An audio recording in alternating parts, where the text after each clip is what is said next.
عن ابن عباس رضي الله عنه قال فرض رسول الله صلى الله عليه وسلم زكاة الفطر طهرا للصيام আল্লাহর হাবিব বলেন আমি রাসূল তোমাদের জন্য যাকাতুল ফিতরের হুকুম করলাম, আদেশ করলাম।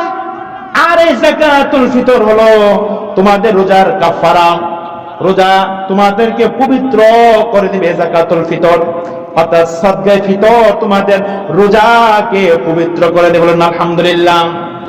আনিল্লাহি ওয়া রাফাসি আল্লাহর হাবিব বলেন রোজা রাখতে গিয়া বান্দা মিথ্যা কথা বলে ফেলেছি, চোখের হেফাজত করতে পারে নাই, বান্দা কানের হেফাজত করতে পারে নাই, জিহ্বার হেফাজত করতে পারে নাই। কারণ আল্লাহ রাসূল বলেন ইযা সুমতা যখন তোমরা রোজা রাখবা ফালিয়াসুম সামউকা ওয়া বাসারুকা ওয়া লিসানুকা আনিল কাযিব। রাসূল বলেন যখন তোমরা রোজা রাখবা তোমরা তোমার চোখের রোজা রাখায়ও, তোমার কানের রোজা রাখায়ও এবং তোমার জিহ্বাকে রোজা রাখায়ও আনিল কাযিব এবং সমস্ত মিথ্যা কথা থেকে নিজেকে হেফাজত করো। আমরা তো ওইরকম করতে পারি নাই। রাসূল বলেন যেহেতু করতে পারো নাই, তোমাদের ত্রুটি হয়ে গেছে, যদি তোমরা সাদকাতুল ফিতর আদায় করো তাহলে তুহরুল লিসিয়াম এই রোজাটা কি পবিত্র হবে। বলেন না আলহামদুলিল্লাহ। আবার আমার বন্ধুরা 2 নাম্বার ফায়দা হলো সমাজের ফায়দা। যাকাতুল ফিতর রাসূল বলেন তুমাতাল লিল মাসাকিন, আর এটা হলো গরিব মিসকিন ফকিরদের জন্য খাবার। কারণ আপনি যখন আনন্দ করবেন, ঈদের দিন আনন্দ করবেন, সেমাই খাবেন, মিষ্টি খাবেন, মিষ্টান্ন আহার করবেন, কারণ গরিব মিসকিনরা তা পারে না। সেজন্য রাসূল বলেন তাদেরকে এটা কি দিয়ে দাও, দিয়ে দিলে কি হবে, তারও সমাজের গরিবরা কি তোমার সাথে আনন্দের শরীক হবে। বলেন আলহামদুলিল্লাহ। তাহলে যাকাতুল ফিতর দিলে কয়টা ফায়দা বলেন? আরে আওয়াজ কথা বল না, কয়টা ফায়দা? 2টা ফায়দা। কয়টা ফায়দা? 2টা ফায়দা। একটা হলো নিজের আমি রোজা যেভাবে রাখার প্রয়োজন ছিল সেইভাবে আমি রোজা রাখতে পারি না, সেজন্য আমি যদি সাদকাতুল ফিতরটা আদায় করে দেই আল্লাহ পাক রব্বে কারীম ইহাকে জারিয়া করিয়া আমার রোজাকে পবিত্র করে নেবেন। বলেন আলহামদুলিল্লাহ। আর 2 নাম্বার হলো সমাজের ফায়দা, কারণ এটা মিসকিনদেরকে দিলে তারা এটা কি বিভিন্ন পণ্য সামগ্রী কিনে তারা ঈদের আনন্দ উপভোগ করবে। বলেন আলহামদুলিল্লাহ। এখন এই যাকাতুল ফিতর কে দিবে এটা শুনি। আল্লাহর হাবিব বলেন, হযরত ওমর বলেন عن ابن عمر رضي الله عنه قال فرض رسول الله صلى الله عليه وسلم زكاة الفطر عاصا من تمر صعام من تمر। রাসূল বলেন صعام من تمر أو صعام من شعير। যাকাতের যে সাদকাতুল ফিতরটা কিভাবে দিবা, কি দিয়ে দিবা, কারা দিবে, এখানে বলতেছে রাসূল বলতেছেন যে 1 সা পরিমাণ সদকা দিবা। কত? 1 সা। 1 সা হলো 2.5 সের বা 1 কেজি 662 গ্রাম। 1 কেজি 662 গ্রাম। রাসূল বলেন কি দিয়ে দিবা? রাসূল বলেন সাআম মিন তামারি। তামার মানে কি খেজুর। আও সাআম মিন শাইরি, এগুলো কি জব, আটা বা ময়দা। শাইরিন দ্বারা অর্থ তাহলে আমরা কতটুকু দেব?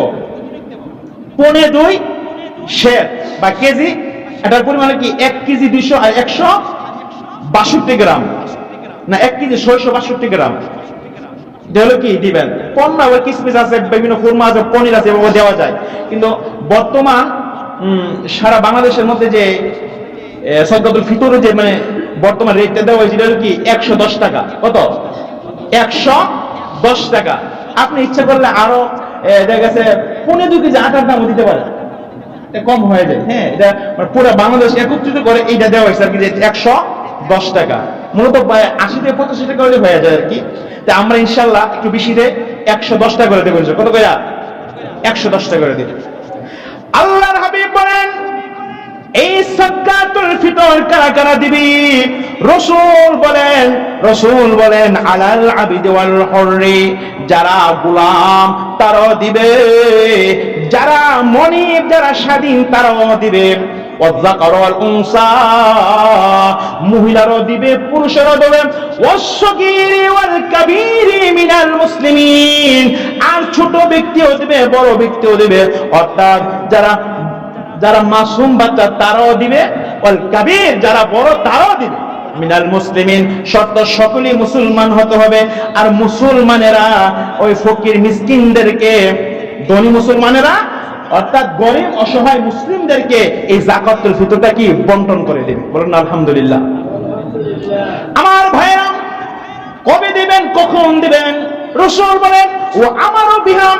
সাহাবায়ে কেরাম বললেন ও দুনিয়ার মানুষ শুনো, আল্লাহর হাবিব বলেছেন ও আমারও বিহা, আমাদেরকে আদিষ্ট করে দিয়েছেন আন তুআদ্দিয়া ক্বাবলা খুরুজিন নাস ইলা সালাহ, অর্থাৎ ঈদগার ময়দানে যাওয়ার পূর্বে, নামাজের পূর্বে তোমরা যাকাতুল ফিতর আদায় করে ওই ঈদগার ময়দানে চলে যাও। সুবহানাল্লাহ।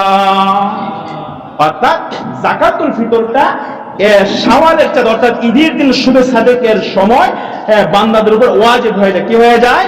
ওয়াজিব হয়ে যায়।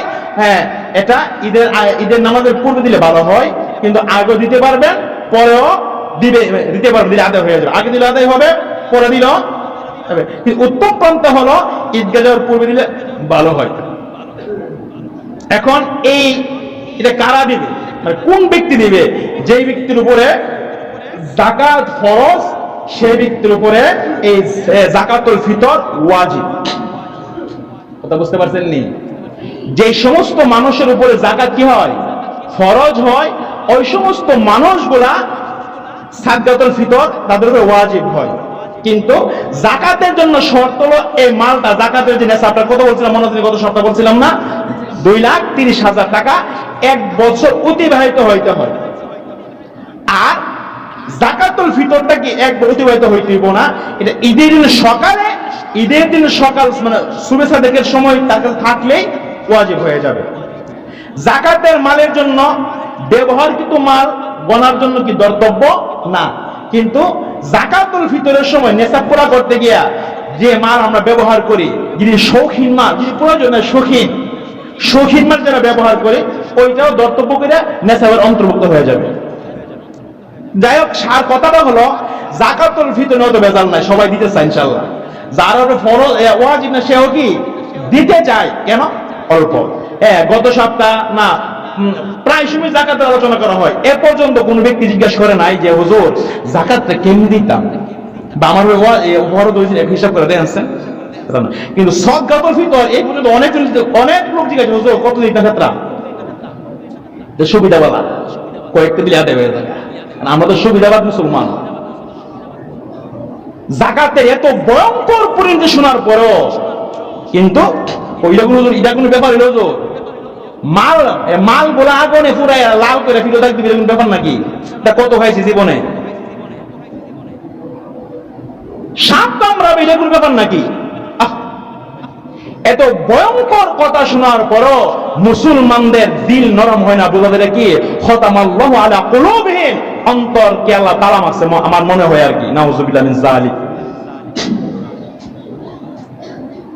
আল্লাহ দেওয়া জান দিয়া মাল কামাইছেন, আর আল্লাহর বিধানটার মানতে আপনার খুব কষ্ট লাগে। আল্লাহ মাল নিতে এক সেকেন্ডও লাগে না। কারণের নাম শুনে নাই? কারণের মালটা অনেক সময় এই যাকাত নিয়ে কিন্তু মূল দ্বন্দ্ব ছিল। যাকাতের ইয়াদ নাজিল হয়, বিভিন্ন অনেক লম্বা চড়া ঘটনা মুসা নবীর সময়। এই কারণ তোমার আল্লাহ কি ফুকুরে গেছে গা, আল্লাহ আল্লাহ। যাই হোক ভাইরা আমার, কারণের মাল রব্বে কারীম ক্ষণিক সময়ের ভিতরে কি ধ্বংস করে দিয়েছেন, ক্ষণিক সময় ধ্বংস করে দিয়েছেন। আপনার মাল থাকবে গ্যারান্টি নেই, আর থাকলেও ডাবল সুবিধা। দুনিয়ার তো খাইতে পারতেন না, ওই কপালও জুটতো না, কারণ ব্যাংকে জমায়া সংখ্যা দেখলে দিল ঠান্ডা। ব্যাংকে জমায়া সংখ্যা দেখলে কি দিল ঠান্ডা। আর আঙ্গুর ফল নাশপাতি দাঁড়ো গেলে এটা দাম, মেডিসিন দেওয়া, এটা খাইলে আরো রোগ। গরুর গোশত ধরে গেলে অ্যালার্জিও দিলে বুঝতে গরুর গোশত কেউ অ্যালার্জিও, কিন্তু বিরিয়ানির দাওয়াত হলে মাশাআল্লাহ মনে 3 প্লেট সমানে খাবার। বিয়াত গেলে আমার জুম দেন না, ওটা গুস্ত দিতে না আমার, এটা বাস্তব না, এটা নিজে কিনে আনলে কয় না এটা গরুর গোস্ত খাইলে অ্যালার্জিও, দিলে রে বুঝ দেয় কি করে ব্যাংকে জমা করে সংখ্যা তৈরি করে। আমি কোটিপতি হইতাম, কি লাভ কোটিপতি আমার, কোন কি লাভটা আমার একটা বুঝলাম যে কোটিপতি আপনার ব্যাংকে ধর না 1 মিলিয়ন কোটি টাকা, আপনার কি লাভ? আপনি বুক খাইতে পারেন না, এমন একটা জামা পরেন যেমন যেমন বয়েল করতে পারি, জামা একটা পরতে পারেন না, দান করতে পারেন না, আপনার মতো নিকৃষ্ট বাণী তো খুব কম দুনিয়াতে আমার দৃষ্টিকোণ থেকে। আল্লাহর হাবিব বলেন, এ দুনিয়ার মানুষ শুনো, কোন মালগুলা তোমাদের জানুনি? আল্লাহর নবী বলেন, সাহাবীরা যেই মালটা তুমি বহন করো, যেই মালটা তুমি আহার করো গো, এই মালটা হলো তোমার নিজের মাল। 2 নাম্বার হলো, আরে বান্দা, যে মাল দিয়া খরচ করে তুমি জামা পরো, কাপড় পরিধান করো, এটাও তোমার নিজের মাল বান্দা। 3 নম্বরে যেই মালটা ফুকির মিসকিনকে মসজিদ মাদ্রাসার মধ্যে তুমি 10 টাকা, 5 টাকা, 100 টাকা এমন করে তুমি দান করে নাও, ওই দানগুলা হলো তোমার নিজের মাল। আর বাকি সব মালগুলা তোমার আওতাধীন আছে, কিন্তু তুমি মরে যাওয়ার পরে ওই মালগুলা সঙ্গে সঙ্গে অন্যের মাল হয়ে যায়। এতদিন মানে তুমি এটার পাহারাদার ছিলা, চুকিদার ছিলা, পাহারাদে লাগছো, কেউ যখন ক্ষতি না মালদার, কিন্তু তোমার কোনো লাভ হইছে না। তোমার লাভ কোনটি? যেগুলা খাইছো আর যেটা পরিধান করছো আর যেটা কিছু জমাট করছো, এটা আখিরাতের জন্য, সেটা তোমার। কিন্তু বান্দা উল্টা বলে, আরে মৌলবীর এটা কইবই, এ মৌলবীর এটা কইবই, এটা মিলা লাভ নাই। কিয়ামতের ময়দানে যে কইব কে রে মৌলবী গেছে না, গেছিল তো মানচত না করে, ও ফাঁকা যাবে না, কোল না পাল্লা মনে করছি তুমি মিছা কথা কইছে, নাউজুবিল্লাহ। অনেক লোক আছে এরকম, জিজ্ঞাসা করে পার্সোনাল ভাবে, আরে মৌলবীর এটা কইব, সমস্যা নাই, আমরা তো বাঁচার লাগিয়া, কি করতেছি, কইতাছি। যাক ভাই আমার, তাইলে যাকাত যারা দিবে, যাকাত যে ব্যক্তি দিবে সেই ব্যক্তি কি সাদকাতুল ফিতরে দিবে। কাকে দিবে? মিসকিনদেরকে, ফকিরদেরকে, অসহায় ব্যক্তিদেরকে যাকাত প্রদান করবেন। খুব খেয়াল করে বলেন, অনেক লোক যারা যাকাত নেয় তারা কিন্তু আপনার চেয়ে বড় লোক থাকতে পারে, এগুলো খেয়াল করে দিবেন ইনশাআল্লাহ। তাহলে আমরা যে বিষয়টা বুঝলাম যে সাদকাতুল ফিতর আমরা কাকে দেব? মিসকিনদেরকে দেব। কেন দেব?